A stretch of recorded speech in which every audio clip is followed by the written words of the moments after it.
If your knees crack like popcorn when you stand up, if you grab the counter every time you turn around in the kitchen, if your legs feel like they belong to someone else by the time you reach the top of the stairs, stay right here because in the next 10 minutes, we're going to fix the exact reason that's happening.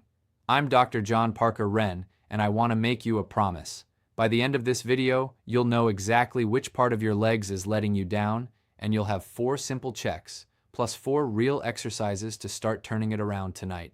Here's how we're doing this. First, we'll run through 4 quick checks right in your chair. No equipment needed. Then, we'll go through 4 exercises, 1 for each weak spot, starting with the easiest and building up. And I'll tell you right now, exercise number 1, the last one we cover, is the one my patients tell me changed everything. Stick around for that one. Order matters here, so don't skip ahead. Before we start, if this is your first time here, hit that subscribe button now. It takes 2 seconds and it means you won't miss next week's video on hip stiffness. Let's talk about where this actually shows up in your day. It's the moment you stand up from the couch and your knee buckles just slightly before it catches you. It's reaching for something in the backseat of the car and feeling your lower back take over for legs that should be doing the work. It's standing in a grocery line a little too long and suddenly needing to shift your weight from foot to foot. It's that split second of, oh no, when you step off a curb you didn't see coming. None of these are random. They're all symptoms of the same underlying pattern. Most doctors will tell you to stay active and leave it there. The problem is general activity doesn't fix specific weak links. If one leg has quietly taken over for the other for years, or if your balance sensors have dulled without you noticing, walking around the block won't touch that. You have to find the actual weak spot and train it directly. And that's what we're doing today. Here's the simplest way I can explain what's happening in your legs.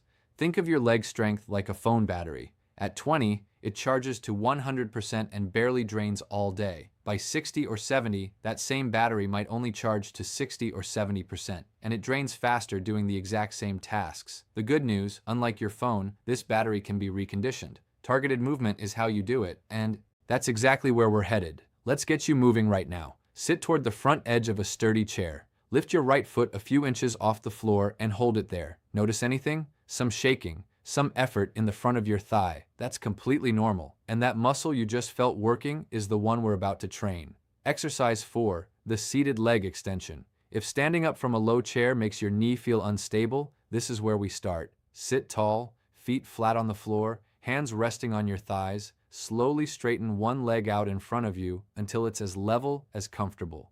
Hold for 2 seconds at the top. Lower it slowly, slower than you raised it. That's 1 rep. This works your quadriceps, the muscle group most responsible for keeping your knee steady when you stand, turn, or climb. Physical therapists who specialize in aging often point to this exact muscle group as the first one to retrain. Do 8 reps per leg, 2 sets. If that's tough, do it without holding at the top. Just straighten and lower. You should feel work in the front of the thigh, never sharp pain in the knee itself. The most common mistake people make is rushing the lowering phase. That's where most of the benefit actually lives. If sitting is uncomfortable, do this lying on a bed instead, legs slightly bent. Stick with it consistently, and within 10 days or so, you'll notice standing up feels less like a negotiation. Exercise 3, the walls supported single leg hold.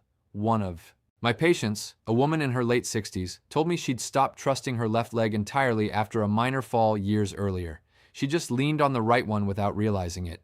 This move retrains both sides evenly. Stand sideways next to a wall, one hand lightly touching for safety. Shift your weight onto one leg and lift the other foot just an inch off the ground. Hold for 10 seconds. Lower and switch sides. This rebuilds the strength and confidence in whichever leg has been quietly slacking. Do 3 holds per side. If 10 seconds is hard, start at 5. You should feel steady effort, not a wobble that scares you.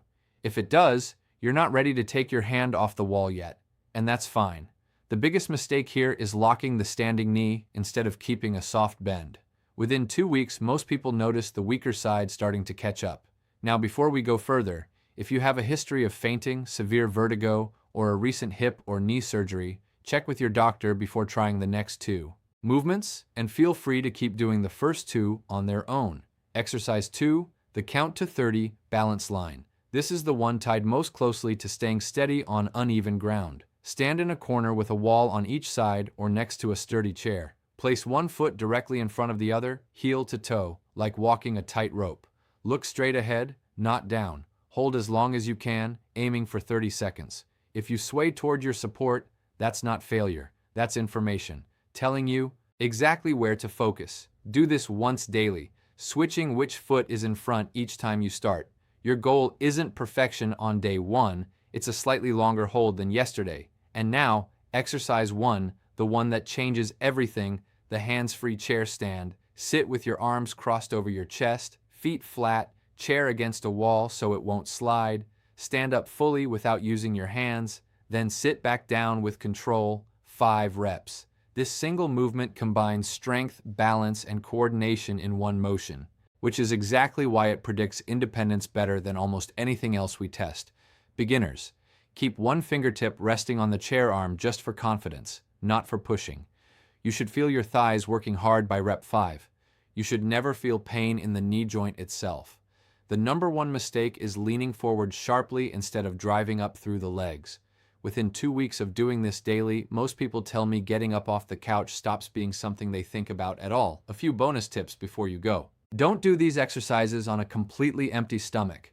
A little protein an hour beforehand helps your muscles actually use the work you're putting in. Set a consistent time of day for this because consistency matters more than intensity. And watch out for the silent progress killer. Sitting for hours afterward undoes a lot of the benefit, so get up and walk for even 2 minutes every hour. Here's your challenge. For the next 10 days, do exercises 1 and 2 every single day and track it on a sticky note on your fridge. On day 10, retest your 30-second unbalance hold and see how much longer you last. Now tell me in the comments which of these 4 felt hardest for you. 1. The chair stand. 2. The balance line. 3. The single leg hold. 4. The seated extension. I read every comment, and whichever one comes up most, I'll build a full follow-up video around it. Quick recap. Seated extension for knee stability. Wall-supported hold for balance between sides. The 30-second line for steadiness, and the hands-free chair stand tying it all together. So next time you're standing up off the couch or turning in that kitchen, remember that moment of doubt isn't permanent. It's just a weak link. And now you know exactly how to train it. Tomorrow we're tackling stiff hips first thing in the morning. And if your shoulders ache reaching for the top shelf, if your grip feels weaker opening jars, if your neck stiffens up after a long drive, that's a different video, and I'll see you there.